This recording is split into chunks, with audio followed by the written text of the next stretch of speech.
کہتے ہیں جی وہ جی اتنی فرقہ واریت ہو گئی، ہم کس مسجد میں جائیں؟ 60 پارٹیاں پاکستان میں رجسٹرڈ ہیں جو الیکشن لڑتی ہیں. کبھی کسی بندے کو ٹینشن نہیں ہوئی کہ کس کے پاس جائیں کس کے پاس نہ جائیں. کبھی نہیں کو بولا کہ اب وہ بھی کھڑا ہو گیا، وہ بھی، کوئی ٹینشن نہیں. مذہب کی باری ٹینشن ہو جاتی ہے کہ اتنا بڑا مذہب ہوتا ہے، بھائی غلط بندے بھی آ ہی جاتے ہیں بیچ میں، تھوڑا پہچان کے چلنا پڑتا ہے صحیح کون ہے اور غلط. اور یہی تو ہمیں امام حسین نے بتایا ہے کہ مذہب کے اندر ہی تم نے شناخت کرنی ہے کہ بندہ ٹھیک کون ہے اور بندہ غلط.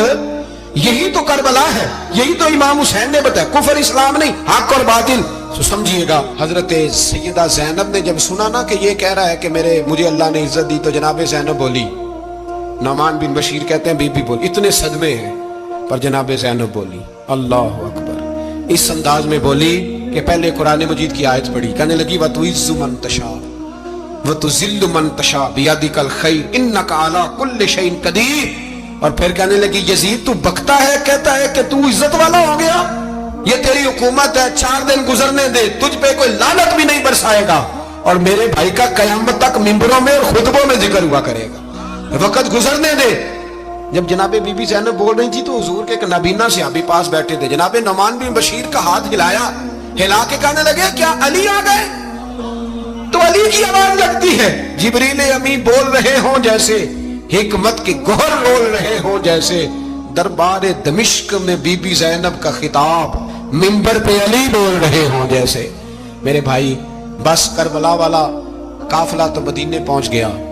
3 سال یزید نے حکومت کی، شرابیں عام ہو گئی، مکے پہ حملہ ہوا، خانہ کعبہ کا غلاف جلا، مدینے پہ اس نے حملہ کیا. 3 دن مسجد نبوی میں اس نے گھوڑے باندھے، مسجد نبوی میں صحابہ کو نکال کے اپنا اس نے امام مقرر کیا، لیکن پھر امت نے اسے قبول نہ کیا، پھر وہ رسوا ہوا اور آج تک وہ رسوا ہے. لیکن امام حسین کا نام کل بھی زندہ تھا اور آج بھی. درس یہ ہے، پیغام یہ ہے، پیغام یہ ہے، یاد رکھو موت تیزی سے آ رہی ہے. ہمارے ساتھ والے دائیں بائیں والے سب چلے گئے، اسی طرح نمبر لگے گا، ایک دن اعلان ہوگا. ضمیر کے قیدی بن کے زندگی نہ گزارو، بالکل نہ گزارو. یہ تھوڑی سی زندگی ہے، دنیا سجن المومن. حق بات کرو، حق پہ ڈٹنا سیکھو، دین سمجھو. خبردار رسول پاک صلی اللہ علیہ وسلم کے دین میں ظالم، جابر، فاسق، فاجر کی کوئی گنجائش خطر نہیں ہے. اپنے آپ کو سمیٹو، اپنے آپ کو سنبھالو، دین میں اپنا کردار ادا کرنے کی کوشش کرو. دین طلب کرتا ہے ہم سے کہ ہم نے دین کو کیا دیا ہے. امام حسین نے سارا گھرانہ دین کے لیے دے دیا. ہمارا جو بچہ کسی کام کا نہیں رہتا اسے مدرسے داخل کراتے ہیں. ہم نے دین اتنا کمزور کر دیا ہے کہ عالم اگر شور نہ کریں، عالم اگر شور نہ کرے، زور نہ کرے، گھٹن والا ماحول ہو گیا. مذہب کی پوزیشن کمزور کر دی.